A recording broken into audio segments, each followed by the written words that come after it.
Shalom, peuple de Dieu.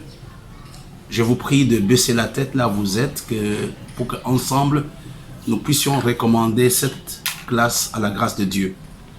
Nous te bénissons, notre Père et notre Dieu, pour la grâce que tu nous accordes de commencer cette nouvelle semaine dans ta présence.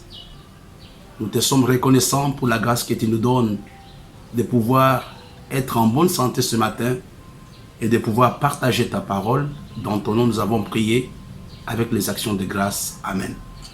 Nous sommes dans la joie de commencer cette semaine avec le même thème sur lequel nous avons travaillé il y a quelques jours, il y a pratiquement 10 jours que nous sommes en train de parler de la sagesse et de l'intelligence. Mais ce matin, je vais aborder un sous-thème qui est très important. Pourquoi il est important? Parce qu'il sera plus ou moins l'illustration de tout ce que nous avons pu voir pendant 10 jours. Les sous-thèmes sur lesquels nous allons travailler aujourd'hui, je l'ai intitulé « Les recommandations de Moïse ».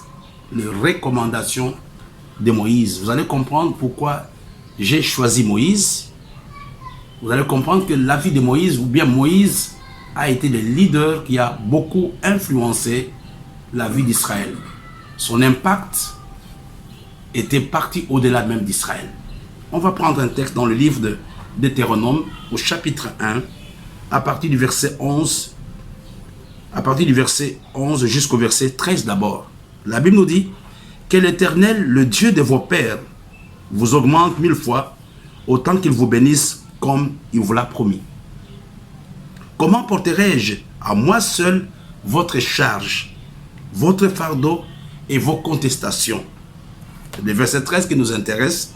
Prenez dans vos tribus des hommes sages, intelligents et connus, je le mettrai à votre tête. Il va ajouter au verset 17. Vous n'aurez point égard à l'apparence des personnes dans vos jugements. Vous écouterez les petits comme les grands. Vous ne craindrez aucun homme, car c'est Dieu qui rend la justice. Et lorsque vous trouverez une cause trop difficile, vous la porterez devant moi pour que je l'entende. C'est ainsi que je vous prescris dans ce temps-là tout ce que vous aviez à faire. Ici, nous voyons, j'ai parlé de la recommandation de Moïse. N'oublions pas, ici, Moïse est un vieux de 85 ans. Il est en train de prendre des précautions. Il savait qu'il n'avait plus beaucoup de temps à passer avec Israël. Mais il va donner des consignes, il va donner des recommandations à Israël. Quelles recommandations? C'était dans le choix ou dans l'établissement des dirigeants ou dans l'établissement des leaders. Quand vous lisez les textes que nous venons de voir, nous voyons Moïse qui est pratiquement en train d'enseigner. Il est en train de donner un cours de leadership, il est en train de donner un cours de l'éthique, il est en train de donner un cours de la déontologie ministérielle. Moïse est en train de parler à Israël. Il va reprendre un peu, pas un peu, il va reprendre, vous allez le voir tout à l'heure, les enseignements ou l'enseignement que lui-même Moïse avait reçu de la part de son beau-père. Ici, Moïse a assimilé tout ce que Jéthro lui avait dit. Et Moïse reprend. Moïse parle maintenant à Israël. Il dit, lors de l'établissement des dirigeants, lors de l'établissement des leaders, il y a des critères sur lesquels vous devez vous baser.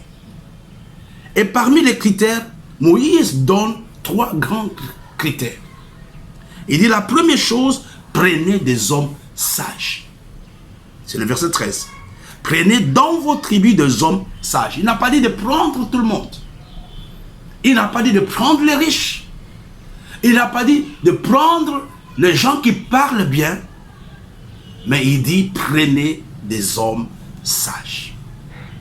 Et la deuxième chose, il dit non seulement vous devez prendre des hommes sages, mais prenez aussi des hommes intelligents. Mais il y a des versions qui disent prenez des hommes compétents. Moïse commence à tracer, Moïse commence à donner les critères d'établissement des responsables. Le premier critère, il parle de la sagesse. Prenez des gens sages. Le deuxième critère, il parle de la compétence ou de l'intelligence. Et le troisième critère, ici la Bible nous dit, prenez des hommes connus. Mais il y a des versions qui disent, prenez des gens qui ont une bonne réputation.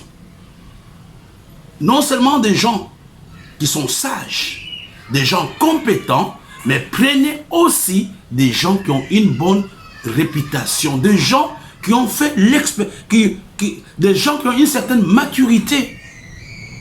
Malheureusement, dans la société aujourd'hui, quand on établit, je ne parle pas de l'Église, je parle du monde entier, que ce soit dans nos administrations publiques, vous allez voir que ces critères, malheureusement, ne sont pas, on ne tient pas compte de cela.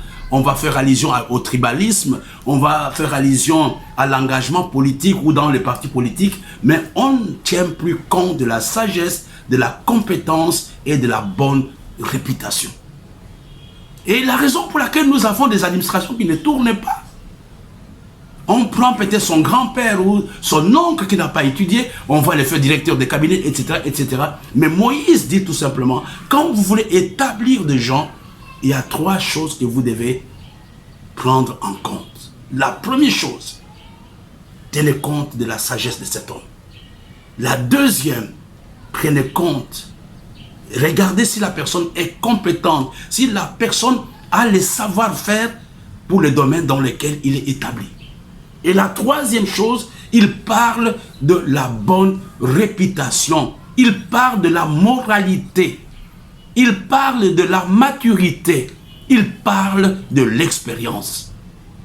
Là, ce sont des choses que Moïse a recommandées à Israël. J'aimerais qu'on rentre, qu'on prenne un texte dans le livre de Actes. Et vous allez voir que même dans le livre des Actes, lors de l'établissement des diacres, n'oublions pas que le diacre n'est pas un ministère qui vient de Dieu. Le diacre était un ministère qui vient de l'Église. C'était les apôtres qui avaient établi les diacres. Le diaconat ne fait pas partie des 5 ministères. Mais ils disent ceci. Actes chapitre 6, à partir du verset 1 jusqu'au verset 4. En ce temps-là, le nombre de disciples augmentait. Les hellénistes murmurèrent contre les Hébreux parce que leurs veuves étaient négligées dans la distribution qui se faisait chaque jour. Les 12 convoquèrent la multitude des disciples et dirent, il n'est pas convenable que nous laissions la parole de Dieu pour servir aux tables. C'est pourquoi, frères, choisissez parmi vous 7 hommes de qui l'on rende un bon témoignage, qui soit plein d'Esprit Saint et de la sagesse. Regardez, ce sont les mêmes critères que Moïse avait donnés. Il choisissait les gens de qui on rend un bon témoignage, qui soit plein du Saint-Esprit et qui soit plein de sagesse. Nous voyons la recommandation de Moïse. C'est la même recommandation que nous voyons aussi quand les apôtres ont choisi le premier diacre de l'Église. Et regardez, malheureusement, ces critères, nous les oublions aujourd'hui. Il y a des critères peut-être, on va établir un diacre parce qu'il a de l'argent, on va établir un diacre parce qu'il est là depuis des années, on va établir un diacre parce que c'est mon petit camarade, etc., etc. Mais les critères bibliques sont négligés. Les critères bibliques, c'est le bon témoignage, c'est l'onction du Saint-Esprit et c'est la sagesse. Et j'aimerais ce matin que nous puissions comprendre que la sagesse est quelque chose de fondamental dans la vie du chrétien. La sagesse est quelque chose de fondamental dans la vie du leader. Revenons au texte de tout à l'heure. Moïse va ajouter encore des éléments. Nous avons vu cela à partir du verset 17. Vous n'aurez point égard à l'apparence de personne. Dans vos jugements, vous écouterez les petits et vous allez voir jusqu'au verset 18. C'est ainsi que je vous prescris dans ce temps-là tout ce que vous aviez à faire. Et ici, il est très important de comprendre que Moïse a parlé de 3 points. Il a parlé de la sagesse, il a parlé de la compétence, il a parlé de la bonne réputation ou du bon témoignage, ou même de l'expérience ou de la maturité. Mais il va ajouter aux 3 premiers critères de nouveaux éléments. Qu'est-ce qu'il ajoute? Il dit, il faut. Donc ici, les éléments que Moïse ajoute, ce sont les éléments qui définissent la notion de la sagesse. Parmi les éléments, je peux vous citer 8. Le premier élément, le bon sens. La sagesse, c'est le bon sens.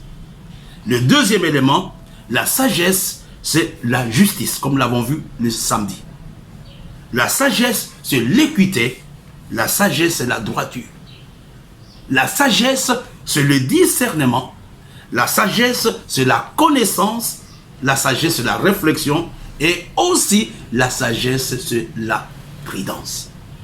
Nous voyons un peu ce que Moïse a recommandé à Israël lors de l'établissement des responsables, lors du rétablissement des leaders. Je voudrais que là où tu te trouves, que tu dises à Dieu, Seigneur, je voudrais vraiment que tu m'accordes aujourd'hui la sagesse, que tu m'accordes l'intelligence et que tu m'aides à mener une vie droite. C'est un enseignement important. Comme je disais, c'est un enseignement qui cadre avec tout ce que nous sommes en train de voir. Je vous ai dit que Moïse est le leader qui a beaucoup plus influencé la nation d'Israël, et même son impact va aller au-delà d'Israël. C'est lui qui va faire sortir Israël de la servitude, c'est lui qui va les faire sortir de l'Égypte pour les amener dans la terre promise. Il y a une chose que j'aimerais vous dire, frères et sœurs. Malgré la grâce que Moïse avait, Moïse était un leader charismatique. C'était un leader charismatique. Depuis sa naissance, nous voyons comment Dieu l'a protégé. Il a été caché pendant 3 mois par sa maman. Après, on va le jeter sur le fleuve Nil, etc. La fille de Pharaon va ramasser Moïse. Moïse est un enfant miracle. Et quand il va se lancer dans le ministère, la première fois, Moïse échoue. Je prie que quelqu'un qui est lié par l'esprit de l'échec puisse être délivré ce matin. Moïse échoue. Il a voulu se rendre justice jusqu'au moment où Moïse sera devant le buisson ardent. Et c'est là où le ministère de Moïse, où la vie de Moïse va pouvoir changer. Vous allez comprendre où je vais vous amener, je vais terminer d'un moment à l'autre. Mais Moïse est dans le ministère, il fait beaucoup de choses, il travaille, il rend service à gauche, à droite. Mais un jour, quelqu'un arrive. Et c'est quelqu'un, c'était qui? C'était son beau-père. Vous savez que nous ne naissons pas avec la sagesse. Nous avons toujours besoin des autres pour réussir dans la vie. Et quand son beau-père qui s'appelait Jéthro, Exode chapitre 17, Jéthro arrive, excusez-moi, chapitre 18, Jéthro regarde Moïse faire. Il regarde ce que Moïse est en train de faire. Jéthro va dire quelque chose. Dans le verset 17 de Exode 18, le beau-père de Moïse lui dit, ce que tu fais n'est pas bien. Tu t'épuiseras toi-même et tu épuiseras ce peuple qui est avec toi, car la chose est au-dessus de tes forces, tu ne pourras pas y suffire seul. Regardez mes frères et sœurs, la sagesse que Moïse partage à Israël était la sagesse que Moïse va apprendre de son beau-père Jéthro. Ce n'est pas Dieu qui va lui enseigner cela. Nous pouvons, comme je vous l'ai dit il y a quelque temps, avoir la sagesse en fréquentant le sage. Moïse n'a pas dit non, je suis grand leader, c'est moi qui ai eu le 10 commandements. Non, Moïse a écouté Jéthro lui parler. Un homme sage écoute les autres lui parler. C'est grâce à Jéthro que Moïse va changer son leadership. Cela n'a rien enlevé du charisme de Moïse en écoutant ces prêtres madianites. Ça n'avait pas enlevé le charisme de Moïse. Tu as besoin d'avoir des experts auprès de toi, autour de toi. Ne dis pas, je suis pasteur, je connais tout.